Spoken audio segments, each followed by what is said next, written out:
Hi everyone, my name is Tanner, and this is a breakdown of everything in Hitman stage in Mega Man 2. I am going to be very thorough, some would call it overkill, they would be correct, but I've never let that stop me before, and I hope you'll all find this video worthwhile.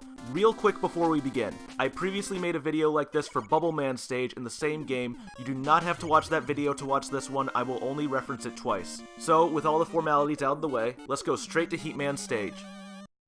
And since we're going to be seeing a lot of it in this video, let's take a look at the environment. The differences between the color and size of the bricks conveys depth in the background and aims to create a sort of long tunnel, although in my opinion not effectively. I find the illusion destroyed primarily by how prominently the floor is placed in the foreground. However, comparing this to the atrocious background of Bubble Man stage, this is obviously a massive improvement, and there are a lot of little touches that I like. While the sense of depth doesn't really come across, the opening at the top of the screen does succeed in making the stage feel underground. It makes it feel like a real location. Add to that the way progression is most noticeably made through descent. And if you're still here after that long introduction about the background, more power to you. But let's move on. Moving forward presents a simple, unintimidating gap, and with nothing blocking the player's path, they'll just move forward. But right as they jump, the first enemy spawns. These fellas here, they're called Flyboys. They have health of 5 and damage Mega Man by 4 through physical contact only.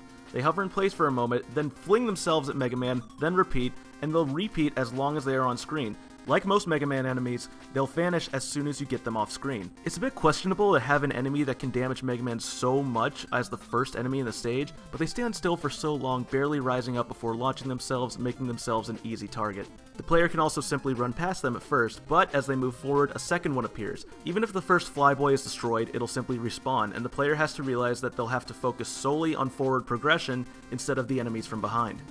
There's also a limit of 2 Flyboys on screen at once, so they never actually become too overwhelming. Once they reach the last Flyboy, the player also encounters a much less threatening enemy. These guys are called Tellies. With a meager health of 1 and damage of 2, also through physical contact, they aren't actually a big threat by themselves. Unlike Flyboys, who behaved in the same world of physics as Mega Man, where, ground is solid, these guys can fly through anything. Of course, so can Mega Man's Buster Shots. And the player has a moment to see how they operate while they're dealing with the current Flyboy, and they'll notice that they don't have any projectiles and move really slowly. Tellies will continue to spawn out of their little telly holes and have a limit of 3 on screen at once. Now the next platforming section is that classic Mega Man stuff where it seems really simple until you think about it, then you're like, whoa, that was actually really smart. First, a normal jump. Then another jump that has the same length but a higher elevation. Then the same jump length again but a lower elevation. Then, shorter length, but highest elevation yet. Then, farthest length yet, but a lower platform in case the player is unsure of their own abilities to jump far. See, these are the kinds of things that might not seem like much, but are fantastic at making sure the player can perfect their own mastery of the platforming before moving on to greater challenges. Having said that, this section would be really boring if it was just platforming. So, callback, that's why the Tellies are perfect enemies. They're not very dangerous, but the closer they get, the more threatening they get, as the player doesn't have a whole lot of room to move around. They're easy to destroy, but because their little telly holes are everywhere in this section, there's never a moment where the player can get too relaxed. There's always something to deal with, but not in a way that's too difficult or too pressuring. And this is the most important note here, and this is why the Tellies are so effective, and I know it seems like nothing, but this is super good. Like with all Mega Man 2 enemies, there's a knockback upon being hit, and the player will also be invincible for a short time. But here, if the player is knocked off a platform or knocked while jumping, they'll fall into the lava, but that after damage invincibility prevents instant death, and the player can easily get onto a platform. It's a great way to put a little pressure on the player while not being too mean at the beginning, and it's important that the player becomes skilled in navigating the environment with the presence of the Tellies, because spoiler alert if you haven't played this level, this challenge with the Tellies is going to get a lot harder later. This is that great level construction Mega Man games are famous for, so it's a bit unfortunate that after this new skill mastery the player just has to make a few boring standard jumps with a few Tellies.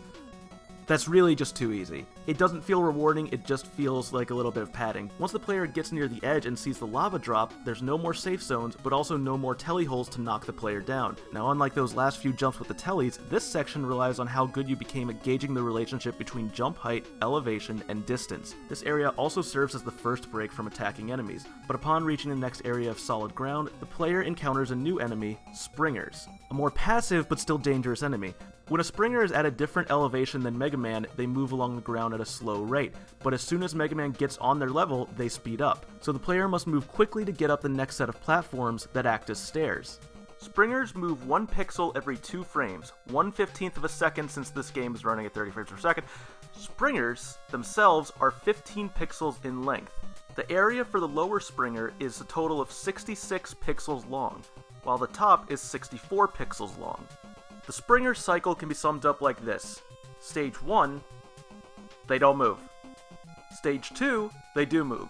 And then repeats 1, 2, 1, 2, 1, 2, so on. Once Mega Man reaches their level, in the bottom springer's case, this happens once his knee reaches its height, and for the top, when Mega Man's feet hit the platform, the springers move at a rate of 4 pixels per frame. That is 120 pixels per second. Using the bottom one for our example, whereas before it took the bottom springer more than 3 seconds for total coverage of its platform. Now it takes 0.4 seconds. That comes out to somewhere over a 750% increase in speed. I promise I have a point, I'm getting there. But one more aside with these guys, if you're going to fact check me on this, and notice that, oh, when Mega Man makes contact, sometimes instead of going 4 pixels, the springers only move 2 pixels forward. Well, I can explain that one too. Remember that whole 1, 2, 1, 2 I was talking about earlier? So when the springers are moving at 4 pixels per second, they are on the 2 cycle, and they're locked into that once Mega Man stays on their level. I love saying on their level, do you know that? However, if Mega Man gets on their portion of space and time, at the 1 mark from earlier, they will only move 2 pixels forward. So I had a point with this before oh yeah, for the second springer on the top platform, the player is required to jump over it if they don't want to take damage. Here's some more fun facts about Mega Man. When Mega Man is at his max jump height, moving horizontally, he stays at the maximum jump height for 3 frames. However, the ceiling is low enough that Mega Man hits it early and only lasts in jump for 2 frames. This section used to give me a lot of trouble, and now that I actually analyze it by frames like a nerd, I actually know why. Because when you're dealing with things that move this fast, every single frame counts. Do you understand or not? I got a D in algebra in high school. 2 minor quick notes before moving on. First, the springers actually can be destroyed using the leaf shield, which is obtained from defeating Woodman. Second, the player can make the top springer glitch out by moving away and placing it off screen. The next area features a timed puzzle, which the player must memorize in order to progress. Here's a quick map of all the blocks that are numbered by their appearance. Several key elements are at work here. First, the lack of enemies besides the springer at the bottom, which serves as a minor stressor to the player, making them cautious. But, and this is another major element, with the platforms at the bottom and the large amount of ground the springer has to cover is far less threatening than his buddies in the last area. Another major element, while the player can solve this puzzle without jumping on block 2, it's more likely they will have to figure out that jumping straight up just before the block appears will land them safely on that block, which becomes crucial in the next area. After solving the block puzzle room, the player descends and this marks the first checkpoint. As experienced players know, this is when the level turns very challenging, but we'll get to that in a bit. The tellies return, so it's safe to assume there will be another challenge incorporating their presence. Sure enough, moving forward, the player will discover a wall that is too large to jump over, and shortly after they ponder this, a timed block will appear. So that puzzle introduced in the relatively safe room earlier now integrates itself into the platforming challenges along with the tellies. Jumping over the next gap, the player encounters another large wall with 1 block for a boost, but it still won't be high enough to get over. However, after a moment, the second block will appear, and the player will need to use that timing they learned in the last room to get on top of the wall. Now this next jump proves to be a big challenge, as the telly hole is positioned in a way that it will most likely not be at shooting height once you reach the top of the wall. But even if it is, the telly that respawns will soon be in your way. But it is possible to just jump, get hit, get knocked back slightly, and still make it onto the next platform. Truth be told, this is what I usually do. I said I like this game a lot, I didn't say I was good at it. The next jump ends right in front of another wall. By now the player should know that they will have to wait for a block to appear, and if a player pushes forward too quickly, they might be punished by being temporarily trapped in the spawning block. Side note, these strange chunks of the wall can be blasted away with the Crash Bomb, which is obtained by defeating Crashman, but seriously, why would you? The challenge here is actually really easy.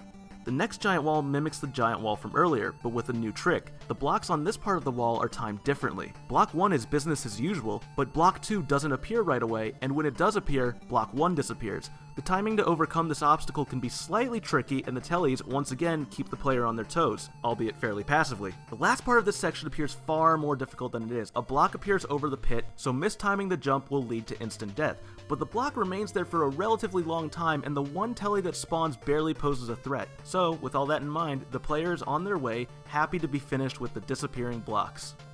Now before the player can even make the decision to jump onto the other platform, the springer charging from the right makes it for them.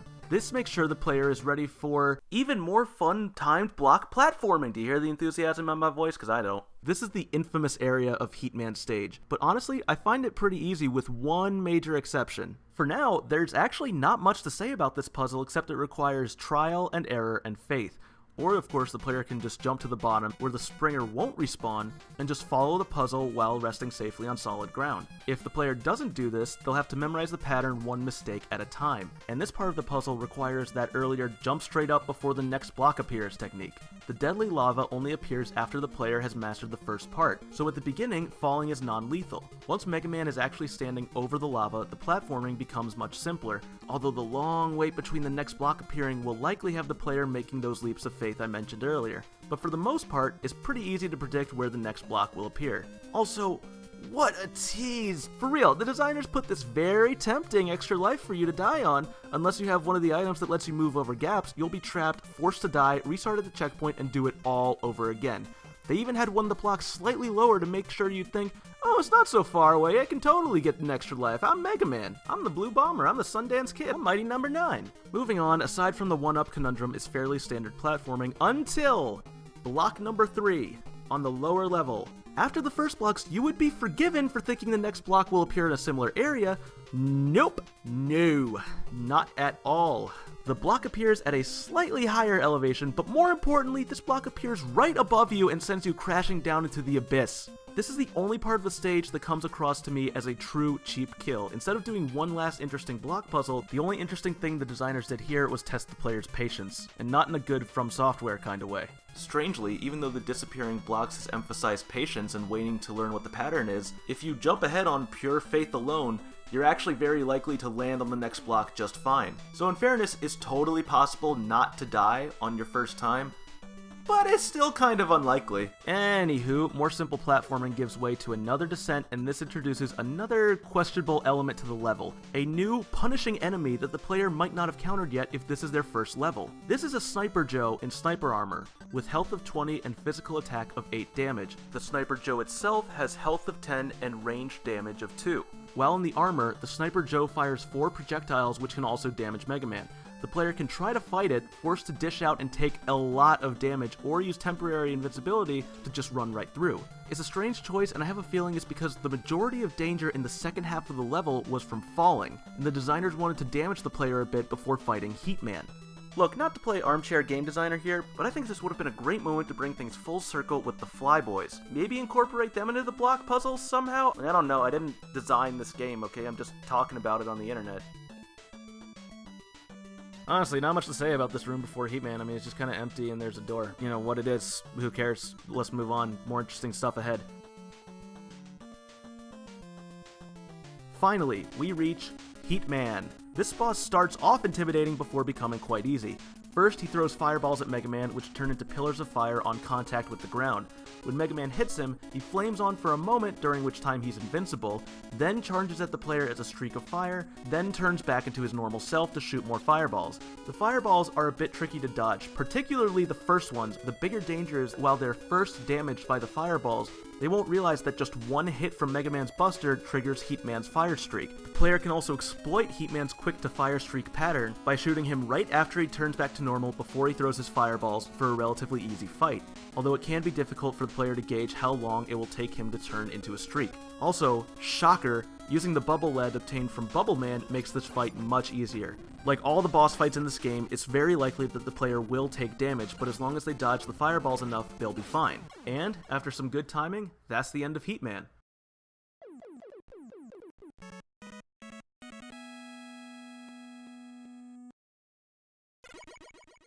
I'd say Hitman's stage is a strong level marred by one jump designed to kill you so you'll remember it next time, and one enemy that just feels out of place. But despite all the complaining about how hard the long block puzzle is towards the end, it's actually a fair level, and one that showcases how good Mega Man 2 is at giving the player time to learn new level mechanics so they can be applied in increasingly difficult scenarios. If I make a video within the next year, yes, we are going to Woodman. Catch you later.